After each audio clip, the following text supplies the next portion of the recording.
Hello, good morning, सुप्रभात मेरे प्यारे दोस्तों। जीएस सक्सेस पॉइंट में आपका स्वागत है। आज का हमारा टॉपिक है मानक।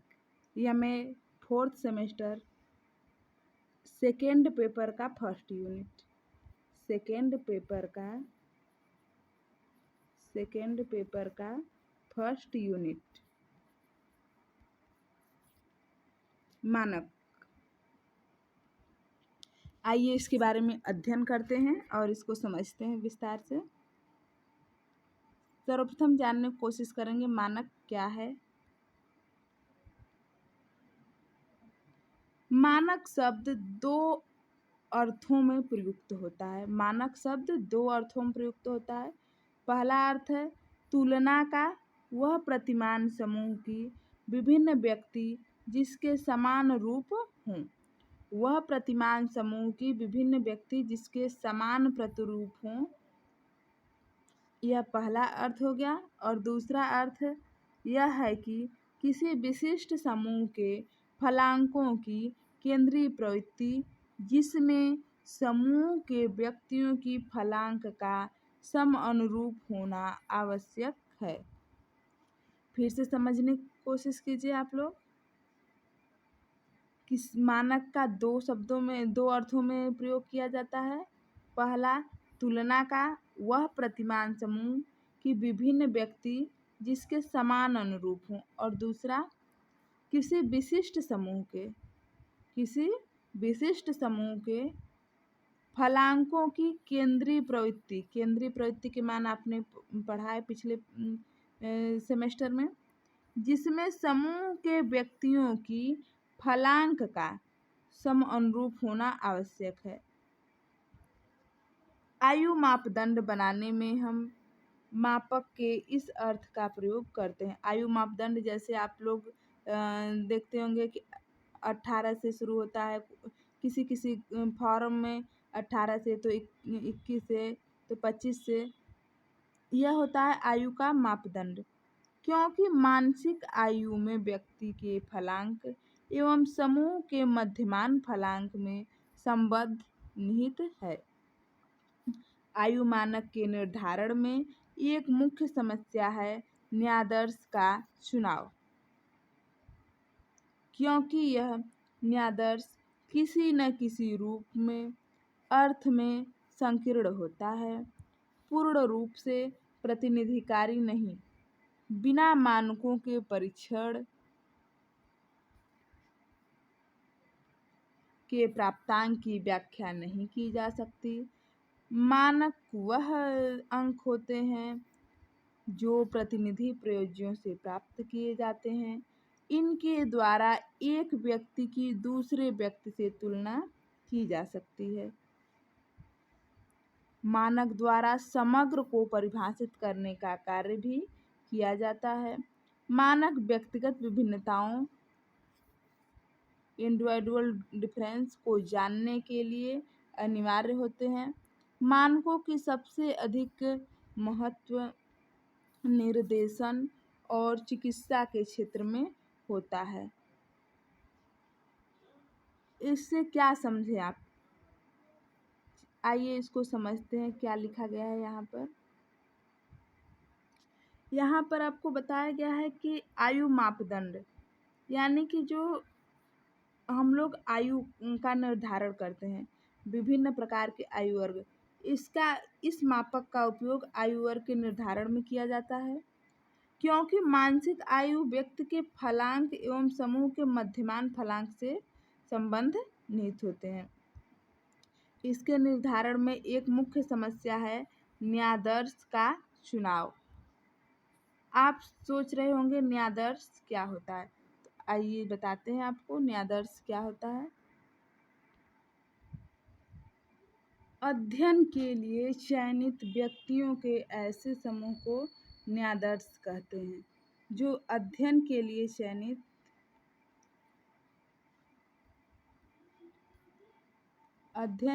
चयनित व्यक्तियों के समूह को न्यायादर्श कहते हैं। तो यहाँ पर सबसे बड़ी समस्या है न्यायादर्श का चुनाव। यानी अध्ययन के लिए चयनित व्यक्तियों के समूह का चुनाव करना, क्योंकि यह न्यायादर्श किसी न किसी रूप में अर्थ में संकीर्ण होता है। क्या होता है? संकीर्ण होता है, पूर्ण रूप से प्रतिनिधिकारी नहीं। बिना मानकों के परीक्षण के प्राप्तांक की व्याख्या नहीं की जा सकती।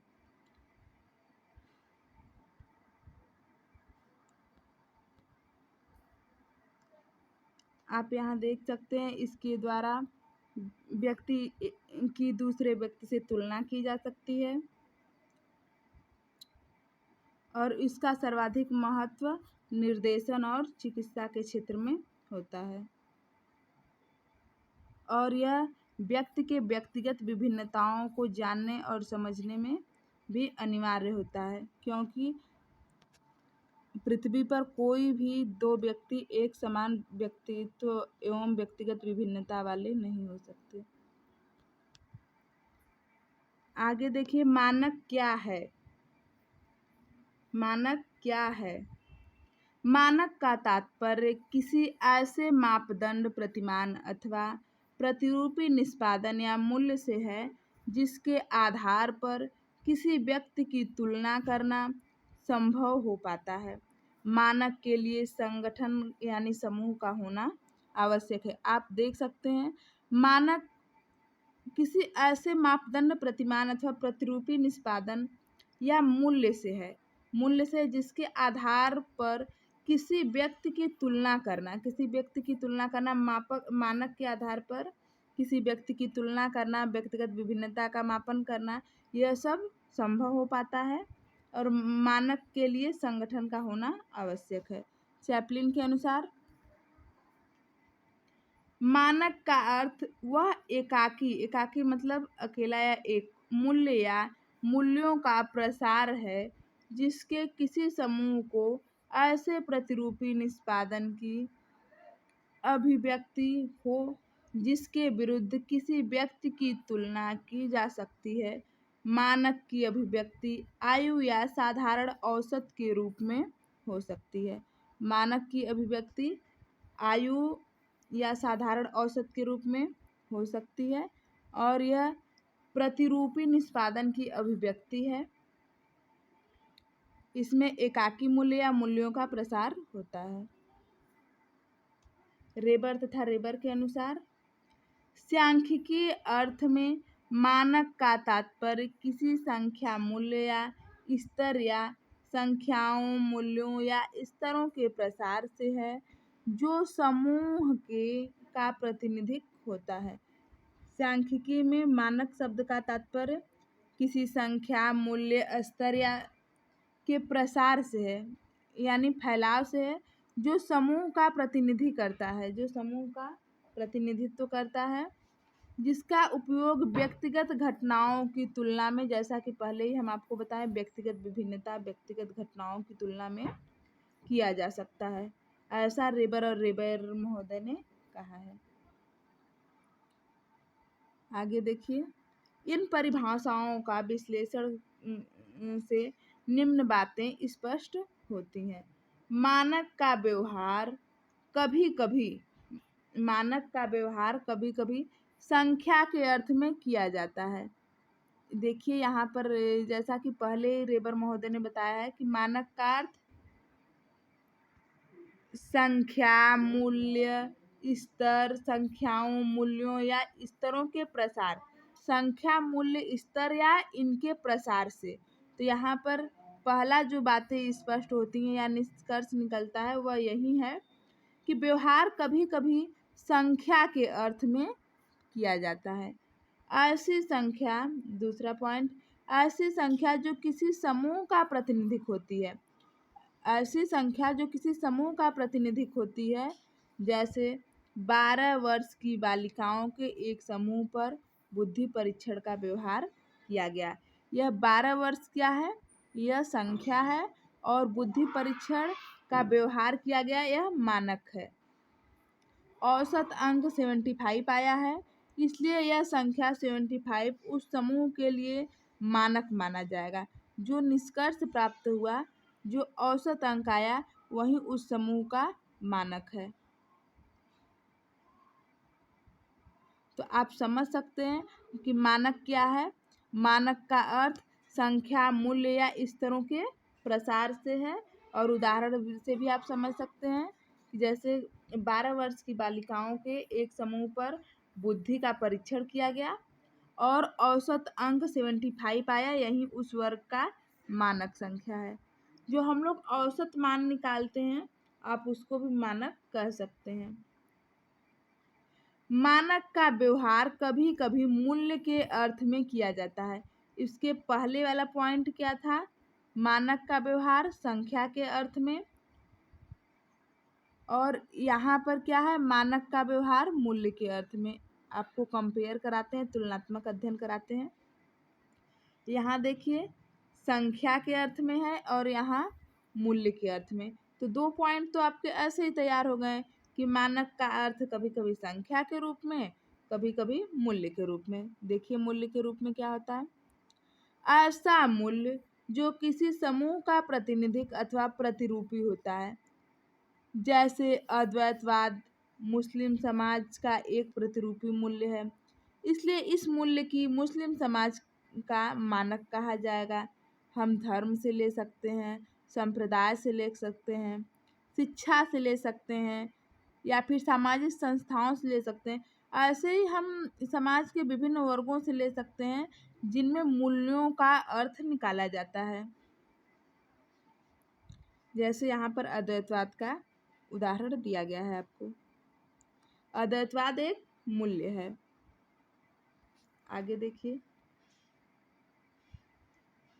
तीसरा पॉइंट, मानक की एक विशेषता यह है कि कभी कभी इसका अर्थ संख्याओं अथवा मूल्यों का प्रसार होता है। पहले पॉइंट में क्या था? संख्याओं का प्रसार, दूसरे पॉइंट में मूल्यों का प्रसार, और तीसरे पॉइंट में संख्याओं और मूल्यों दोनों का प्रसार हो रहा है। ऐसा प्रसार जो किसी समूह, प्रतिदर्श या जनसंख्या का प्रतिनिधित्व होता है। जैसे वयस्क सामान्य व्यक्तियों के लिए 90 से 110 बुद्धि लब्धि को औसत प्रसार माना जाता है, इसलिए इस प्रसार को मानक कहेंगे। यहाँ पर आप देख सकते हैं संख्या और मूल्य दोनों का प्रसार होता है।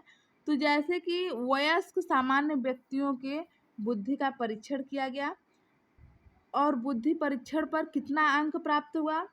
90 से 110। तो 90 से 110 यह क्या है? हमारा संख्या है।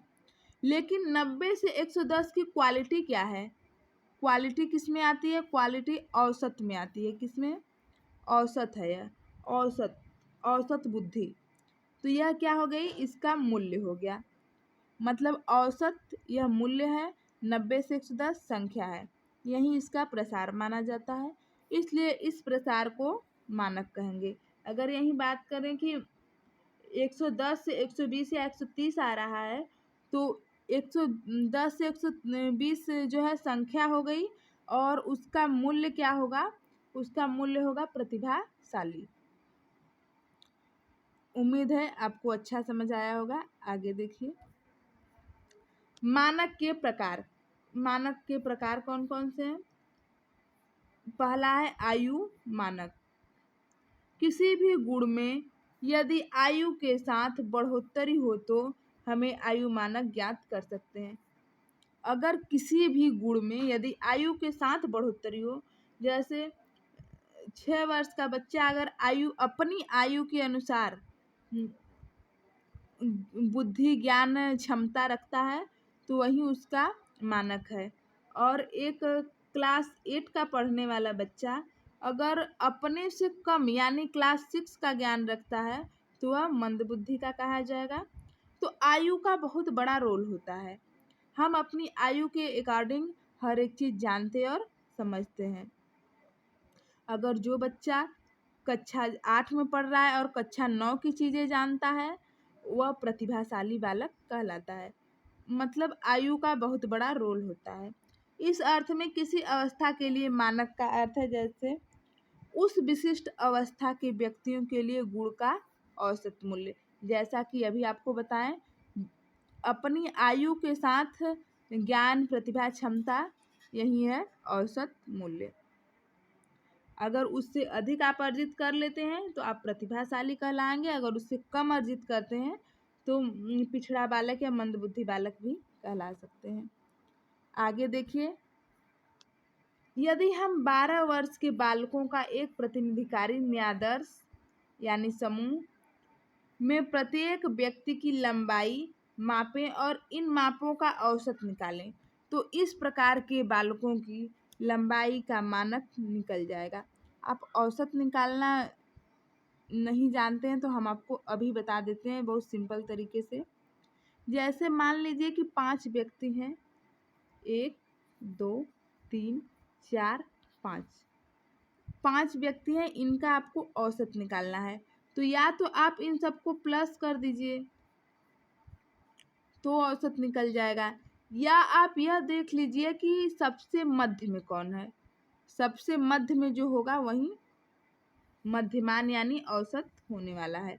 तो आप देख सकते हैं 3 सबसे मध्य में है।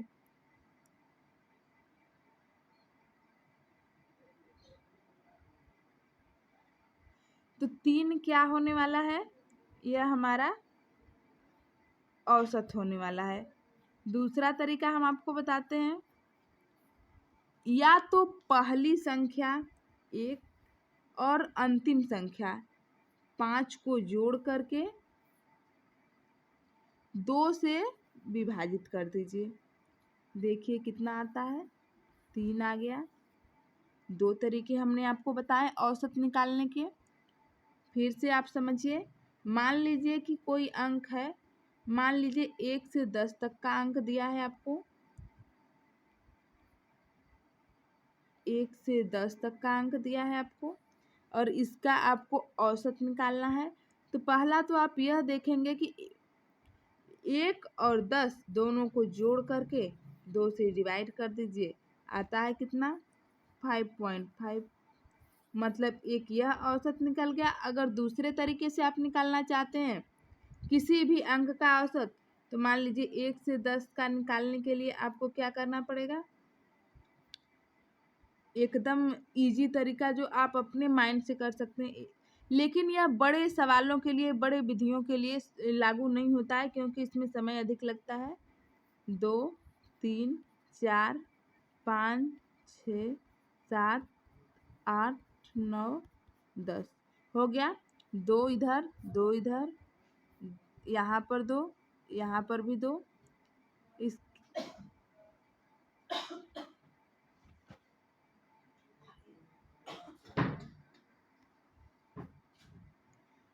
अब बचता है हमारा 5 और 6।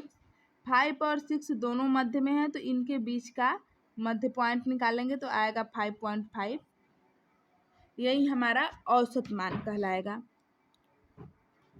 औसत शब्द बार बार बीच में आ रहा था इसलिए हम आपको औसत समझा दिए। आगे देखिए,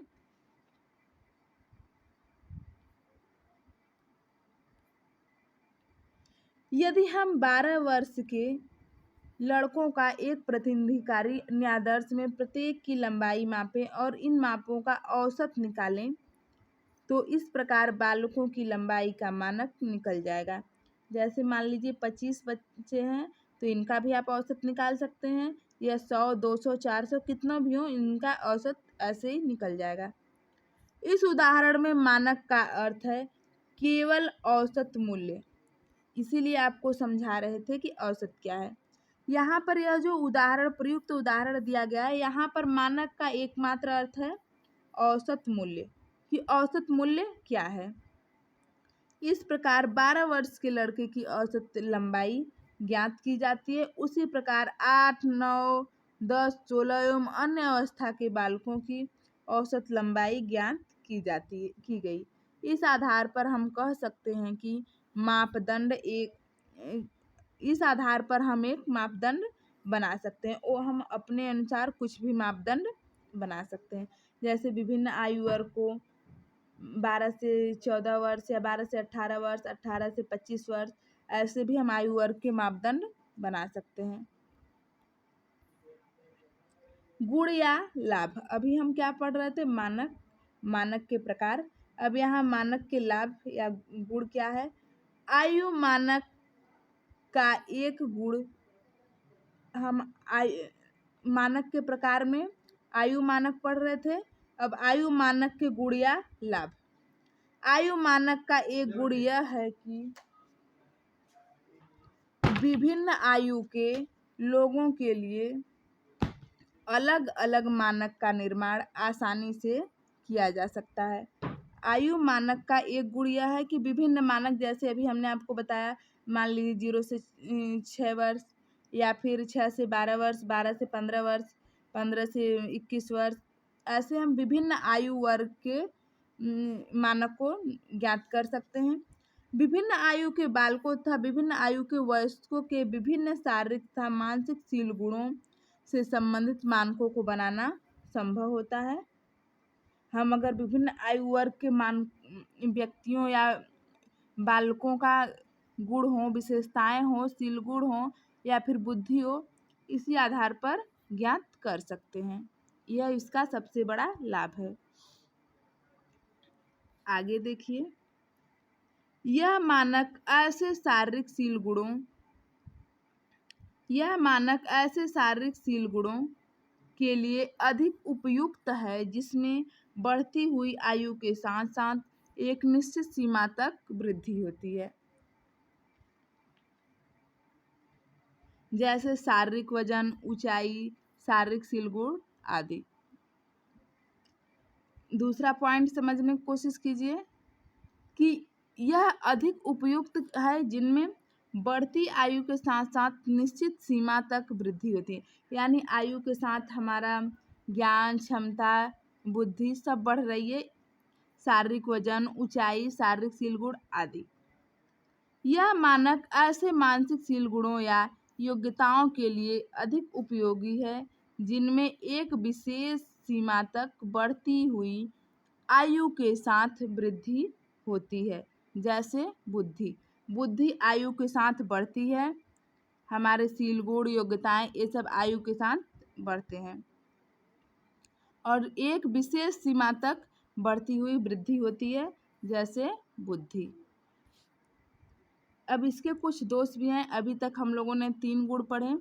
पहला क्या था कि यह विभिन्न प्रकार के आयु वर्ग के मानकों का निर्माण करना। दूसरा है निश्चित सीमा तक वृद्धि, जैसे शारीरिक वजन, ऊंचाई, मानसिक शील गुण। और तीसरा है कि शील गुणों या योग्यताओं के लिए अधिक उपयोगी, जैसे एक विशेष आयु तक बुद्धि बढ़ती रहती है। दोष देखिए, आयु मानक का एक दोष यह है कि सभी मानसिक योग्यताओं के लिए यह उपयुक्त नहीं है। आयु मानक का एक दोष यह है कि यह सभी आयु वर्ग के सभी मानसिक योग्यताओं के लिए उपयुक्त नहीं है।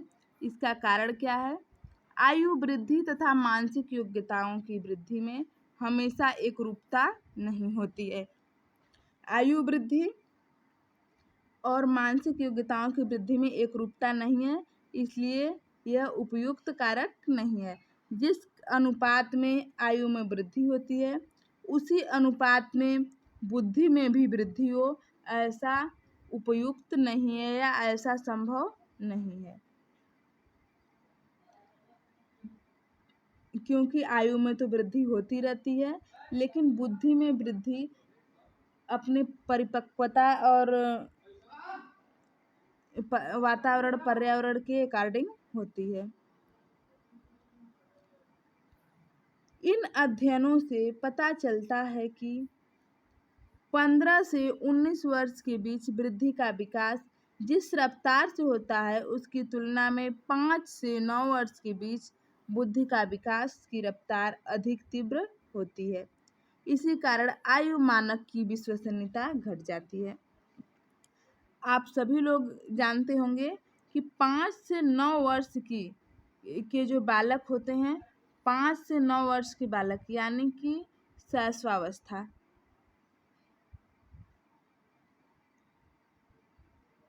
इस उम्र में शैशवावस्था और बाल्यावस्था का प्रारंभिक आयु, इस उम्र में बालक का विकास इतनी तीव्र गति से होता है कि जितनी तीव्र गति से और किसी भी उम्र में नहीं होता है। तो यहाँ पर आयु का जो मानक है इसकी विश्वसनीयता इसी कारण घट जाती है कि जितना तीव्र गति से बालक का विकास 5 से 9 वर्ष की उम्र में होता है उतना और 15 से 19 वर्ष या और किसी भी आयु वर्ग में वृद्धि नहीं होती है। दूसरा है आयु मानक के साथ एक कठिनाई यह है कि समान आयु होने पर भी विभिन्न बालकों के मानसिक योग्यता के विकास में अंतर होता है। जैसे दो बालक आयु में समान हैं लेकिन दोनों की बुद्धि एक जैसी हो ऐसा इम्पॉसिबल है। समान आयु के कुछ बालकों में बुद्धि का विकास तीव्र गति से होता है जबकि कुछ बालकों में बुद्धि का विकास मंद गति से होता है। इस कारण आयु मानक की विश्वसनीयता घट जाती है। आप कहीं भी देखिए एक ही माँ से उत्पन्न दो बच्चों को ले लीजिए या फिर जुड़वा बच्चों को भी आप ले लीजिए या फिर ऐसा समाज में विभिन्न उदाहरण आपको देखने को मिलेंगे कि एक ही आयु वर्ग के विभिन्न बालकों में बुद्धि एक समान नहीं होती, किसी में कम तो किसी में अधिक होती है। इसलिए यहाँ पर आयु मानक की जो विश्वसनीयता है वो घट जाती है या कम हो जाती है। अगला पॉइंट देखिए,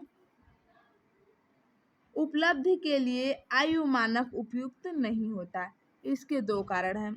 आप वर्तमान समय में भी देख सकते हैं उपलब्धि के लिए आयु होना जरूरी नहीं है। आजकल छोटे छोटे बच्चे भी काफ़ी ज्ञानवान हो रहे हैं।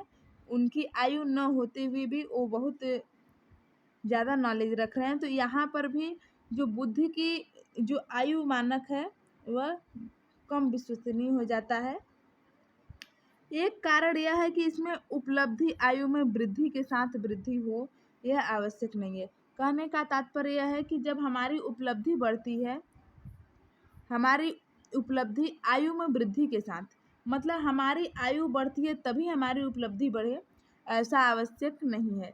क्योंकि आजकल छोटे छोटे बच्चे भी काफ़ी इंटेलिजेंस हो रहे हैं, काफ़ी बुद्धिमान हो रहे हैं। तो यह ज़रूरी नहीं है कि आयु बढ़े तभी आप उपलब्धि हासिल कीजिए, ऐसा आवश्यक नहीं है। दूसरा कारण यह है कि एक ही आयु के बालकों की उपलब्धि के विकास की रफ्तार समान हो या गति समान हो यह आवश्यक नहीं है। दूसरा पॉइंट यह कहा गया है कि एक ही बालक, उसकी बुद्धि की रफ्तार कभी तीव्र होती है कभी मंद होती है, वह एक समान नहीं होती। इसलिए यहाँ पर आयु मानक की विश्वसनीयता घट जाती है। पहला हमने पढ़ा आयु मानक, जिसके गुण दोष पढ़ लिए हमने। अब हम दूसरा पढ़ेंगे श्रेणी मानक। दूसरा श्रेणी मानक, मानक के प्रकार, पहला आयु मानक, दूसरा श्रेणी मानक। किसी वर्ग या श्रेणी के छात्रों के एक समूह के औसत निष्पादन या औसत उपलब्धि को ग्रेड मानक कहते हैं। श्रेणी मानक यानी ग्रेड मानक। तो किसी वर्ग या श्रेणी के छात्रों के एक समूह के औसत, वहाँ पर एक व्यक्ति आयु का औसत था, यहाँ पर समूह का औसत है। समूह के औसत निष्पादन या औसत उपलब्धि को ग्रेड मानक कहते हैं। वहाँ आयु औसत आयु थी, यहाँ औसत उपलब्धि है। आगे देखिए, चैपलिन के अनुसार ग्रेड मानक का अर्थ वह निष्पादन मापदंड है जो किसी विशेष ग्रेड के छात्रों के एक समूह के औसत निष्पादन को बताता है। जो किसी विशेष ग्रेड के छात्रों के एक समूह के औसत के निष्पादन को बताता है। रेबर के अनुसार ग्रेड मानक का अर्थ वह अंक या अंकों का प्रसार है। फिर से देख लीजिए आप, वही बातें आ गई कि मानक क्या है, अंक या अंकों का प्रसार। तो शब्दों को कंपेयर करते रहिए, तुलनात्मक अध्ययन कीजिए, आपको अच्छा याद होगा, अच्छा समझ में आएगा। रेबर ने कहा है कि ग्रेड मानक का अर्थ अंक या अंकों का प्रसार है जो स्कूल जनसंख्या के किसी वर्ग विशेष के लिए उपलब्धि के प्रतिरूपी स्तर का प्रतिनिधि होता है। जैसे 7 वर्ग के छात्रों के लिए एक उपलब्धि परीक्षण का निर्माण किया गया है, जिसके लिए ग्रेड मानक बनाना है। इसके लिए 7वें वर्ग के छात्रों के एक प्रतिनिधिक प्रतिदर्श पर उस मानकीकृत उपलब्धि परीक्षण का व्यवहार किया गया और प्राप्त अंकों का औसत ग्रेड मानक कहलाता है। इसमें यह बताया गया या फिर रेबर महोदय ने यह कहा कि जिस वर्ग समूह का हमें उपलब्धि परीक्षण ज्ञात करना है या उपलब्धि मानक ज्ञात करना है, उसका हम लोग मानकीकृत उपलब्धि परीक्षण करके व्यवहार को ज्ञात करके फिर उसके प्राप्त अंकों का औसत निकालते हैं, जिसे औसत ग्रेड मानक कहते हैं। ग्रेड मानक के गुण कौन कौन से हैं, देखिए। ग्रेड मानक में सरलता का गुण पाया जाता है। इस संबंध में मनोवैज्ञानिकों की भी सहमति है और यह असहज मानक है। यह काफी सरल है, ऐसा मनोवैज्ञानिक कहते हैं। ग्रेड मानक की सबसे बड़ी उपयोगिता उपलब्धि के परीक्षण के संबंध में है। इस मानक के आधार पर किसी विद्यालय के विभिन्न वर्गों या कक्षाओं के छात्रों के निष्पादनों की व्याख्या सही रूप से करना संभव होता है। यह उपलब्धि का मापन करता है, किसी समूह के उपलब्धि का मापन करता है। और इसका सबसे बड़ा गुण यह है कि किसी विद्यालय के विभिन्न वर्गों या कक्षाओं के छात्रों के जो निष्पादन मतलब प्रयोग हैं, परीक्षण की व्याख्या, प्रयोग या परीक्षण की व्याख्या सही रूप से करने में यूज किया जाता है या संभव होता है। अगला देखिए, ग्रेड मानकों में किसी प्रतिनिधिक प्रतिदर्श या समूह के औसत अंक को मानक माना जाता है, लेकिन इसके साथ साथ अंकों के एक निश्चित प्रसार को ही माना जाता है। अंकों का एक निश्चित प्रसार होना चाहिए और जो भी प्राप्तांक प्राप्त होते हैं उनका औसत होना चाहिए। चैपलिन 40 से 60 सतत मापक को मानक स्वीकार किया जा सकता है। जो 40 से 60 के बीच का सतत मापक है उसको मानक स्वीकार किया जा सकता है, 40 से 60 के बीच का। इस मापनी के कुछ प्रमुख दोष भी हैं।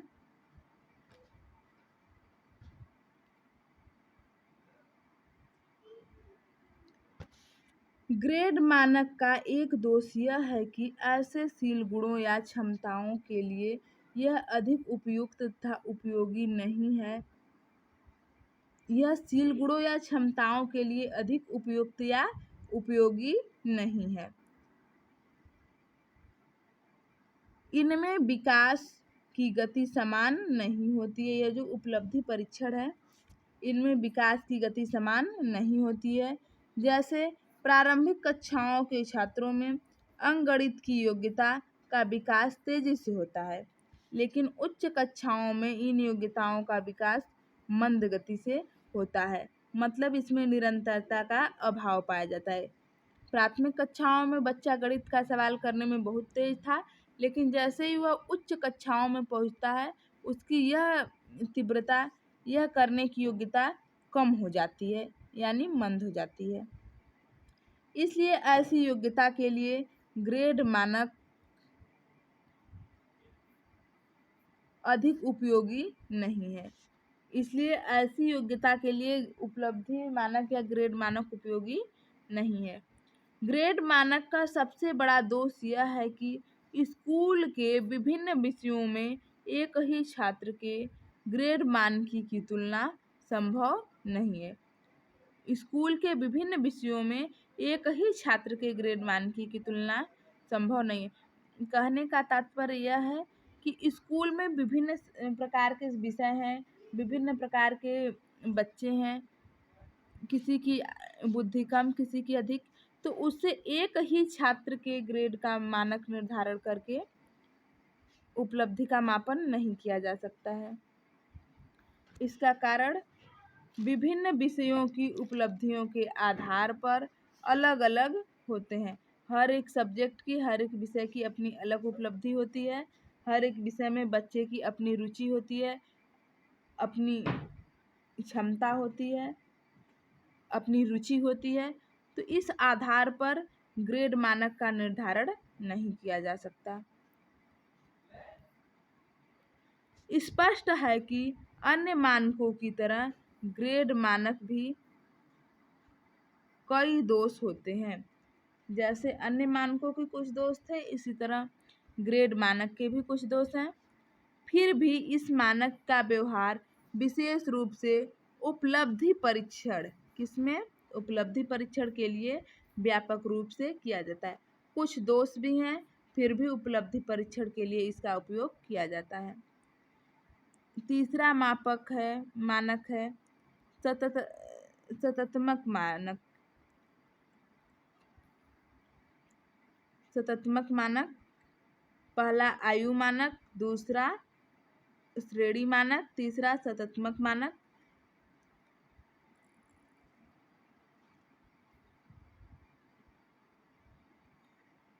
इसको सततमक कोटि भी कहते हैं। तुलनात्मक उद्देश्य के लिए मानकीय प्रदत्त को प्रस्तुत करने की सबसे सरल विधि सततमक मानक या सततमक कोटि है। जो तुलनात्मक उद्देश्य होते हैं उनके मानकों का प्रदर्शन करना, प्रस्तुत करने के लिए जो सततमक मानक है वह सबसे उपयुक्त और सरलतम विधि है। सततमक मानक का अर्थ वह मानक है जो यह बताता है कि कितने % केसेज दिए गए अंक से नीचे हैं। जैसे यदि किसी व्यक्ति को एक परीक्षण पर 40 अंक प्राप्त हुआ है और इसका सततमक 90 हो, तो इसका अर्थ यह हुआ कि वह व्यक्ति अपने समूह के केवल 10% लोगों से नीचे है, अर्थात अपने समूह के 90% लोगों से उस निष्पादन में बेहतर है। सततमक मानक का कहने का तात्पर्य यह है, सततमक यानी 100%। तो यहाँ पर परसेंट के आधार पर यह देखा जाता है कि व्यक्ति कितने % केसेज में दिए गए अंक से नीचे है या ऊपर है। जैसे मान लीजिए किसी परीक्षण में किसी व्यक्ति को 40 अंक प्राप्त हुआ है और इसका सततमक 90 है, तो इसका अर्थ यह हुआ कि वह व्यक्ति अपने समूह के सदस्यों से केवल 10% ही नीचे है।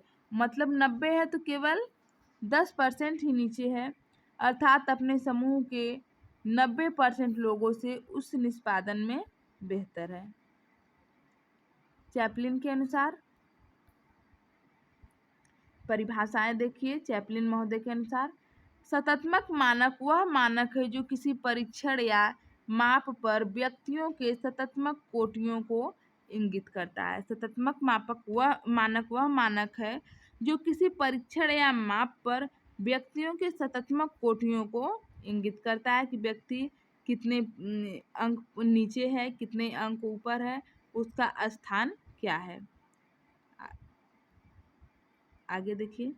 इस प्रकार इससे स्पष्ट है कि सततमक मानक में किसी परीक्षण पर किसी व्यक्ति द्वारा किए प्राप्त अंक की व्याख्या सततमक कोटियों के आधार पर किया जाता है। जैसा कि अभी हमने बताया कि आपने जो भी मानक प्राप्त किया है, जो भी अंक प्राप्त किया है, उसका सततमक मानक में परीक्षण करके व्यक्ति द्वारा अंक की व्याख्या की जाती है। सततमक कोटियों द्वारा व्यक्ति के अंक की व्याख्या की जाती है और यह निष्कर्ष निकाला जाता है कि व्यक्ति सततमक मानक से ऊपर है, कितना ऊपर है या फिर कितना नीचे है। यह प्रतिशत में ज्ञात किया जाता है। गुण। सततमक मानक के कुछ विशेष गुण या लाभ होते हैं, देखिए। इस मानक का एक लाभ यह है कि यह बहुत सरल होता है। इसके द्वारा मानकीय प्रदत्त को बहुत आसानी से प्रस्तुत करना संभव होता है। यह बहुत सरल होता है। इससे जो प्राप्त मानक होते हैं यानी प्रतिशत प्राप्त होते हैं, इनको प्रस्तुत करना बहुत ही सरल होता है, संभव होता है। सततमक मानक के आधार पर किसी व्यक्तिगत अंक की व्याख्या करने में कोई विशेष कठिनाई नहीं होती है। कहने का तात्पर्य यह है कि यह व्यक्तिगत हो या सामूहिक, दोनों प्रकार के अंकों की व्याख्या कर सकता है। आगे देखिए, सततमक मानक का एक गुण या लाभ यह है कि सभी तरह के परीक्षणों के लिए उपयुक्त होता है। इसमें समय तथा श्रम की बचत होती है। यह सबसे सरल विधि है। इसमें समय तथा श्रम की बचत होती है। इसमें सततमक मानक के आधार पर व्यक्ति के प्राप्तांकों की व्याख्या की जाती है। इसलिए ऐसा इसलिए क्योंकि यह सबसे सरल होता है। दोष, इसमें गुणों के होते हुए भी सततमक मानक के कई दोष पाए जाते हैं। पहला, सततमक मानक का सबसे बड़ा दोष मापनी में असमान इकाइयों की घटना है। जो मापनी में असमान इकाइयां हैं, उनकी जो घटनाएं हैं, यह सबसे बड़ा इसका दोष है। दूसरा पॉइंट, सततमक मानक मापनी के मध्य अर्थात 40 से 60 सततमक कोटि के बीच में थोड़ा अंतर होने पर भी सततमक कोटि में काफी अंतर उत्पन्न हो जाता है। अगर 40 से 60 के बीच जो सततमक कोटि है, इसके बीच थोड़ी भी अंतर होती है तो वह सततमक कोटि में काफी अंतर उत्पन्न कर सकती है, क्योंकि जहाँ परसेंटेज होता है वहाँ पॉइंट का भी मान निकाला जाता है। तो अगर थोड़ी भी अंतर होता है तो यह सततमक कोटि में काफी अंतर उत्पन्न हो जाता है। सततमक से तात्पर्य सत्य यानी 100% से लेकर मापन करना। तीसरा है असमान इकाइयों की दूरी। असमान इकाइयों की इस घटना के कारण सततमक मानक की वैज्ञानिकता घट जाती है। अभी जो हमने पहली दोष पढ़ा है, इसमें लिखा है सततमक मानक का सबसे बड़ा दोष मापनी में असमान इकाइयों की घटना, यानी जो असमान इकाइयां आ जाती हैं उनकी घटनाएं ही सबसे बड़ा दोष है। इन्हीं के कारण, इसी असमान इकाइयों की घटनाओं के कारण ही इसकी वैज्ञानिकता घट जाती है। अगला पॉइंट देखिए, सततमक मानक का सबसे बड़ा दोष यह है कि इसके द्वारा मानकीकृत प्रतिदर्श में मानकों की निरपेक्ष स्थिति का बोध नहीं हो पाता है। मानकीकृत प्रतिदर्श में मानकों की निरपेक्ष स्थिति का बोध नहीं हो पाता है। मानक व्यक्ति की केवल सापेक्ष स्थिति को बताता है, न कि निरपेक्ष स्थिति को। मानक जो है किसकी स्थिति को बताता है? केवल सापेक्ष स्थिति को बताता है, निरपेक्ष स्थिति को नहीं बताता। लेकिन यह जो चौथा पॉइंट है, इसमें आप देख रहे हैं यह कौन सी स्थिति को बता रहा है? निरपेक्ष स्थिति को। मतलब यहाँ भी यह मानक के रूल्स रेगुलेशन का उल्लंघन करता है, इसलिए यह सबसे बड़ा दोष कहलाता है। यहाँ पर हमारा मानक टॉपिक समाप्त होता है। हमें उम्मीद है आपको अच्छा समझ आया होगा।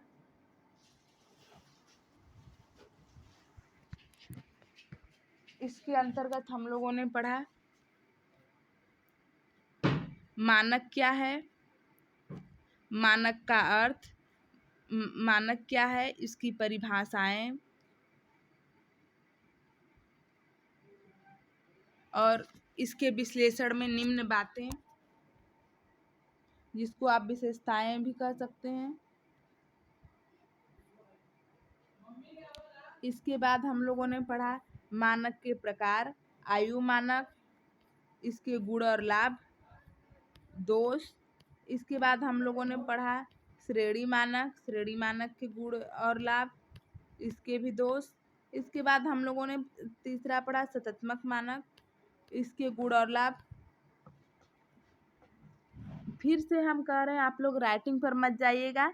हमें नहीं पता था कि यह हमारा पर्सनल नोट्स कभी पब्लिक नोट्स बन जाएगा, क्योंकि यह नोट्स मैंने स्वयं के लिए लिखा था, खुद को समझने और खुद को पढ़ने के लिए लिखा था। यह तो परिस्थितियां ऐसा बनी कि अचानक से यह नोट्स आप लोगों के सामने चला गया पब्लिक प्लेस पर। तो यह हम अपने समझने के लिए लिखे हैं, इसलिए काफ़ी पास पास लिखे हैं और काफ़ी अशुद्धता के साथ लिखे हैं। तो आप लोग समझ सकते हैं। बाकी का पढ़ाई करते रहिए, तैयारी करते रहिए, मस्त रहिए, खुश रहिए। धन्यवाद।